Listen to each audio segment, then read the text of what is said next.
What's something people don't know about the Galaxy F16? Quite a bit, actually. Let's dive in. So, the Galaxy F16.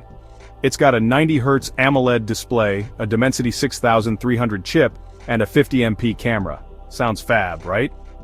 But wait, there's more. First, the design.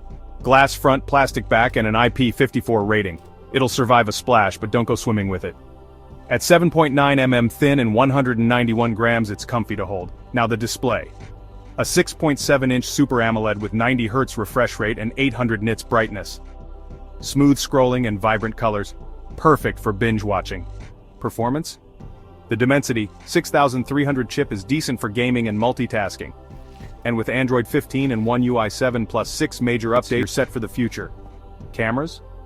A 50MP main, 5MP ultra-wide and 2MP macro. Selfies? 13MP.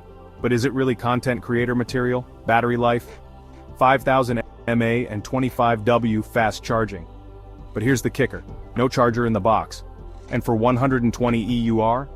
Solid features but no charger or headphone jack might be a deal breaker. What do you reckon? Comment below. And don't forget to like, share, and subscribe for more tech updates.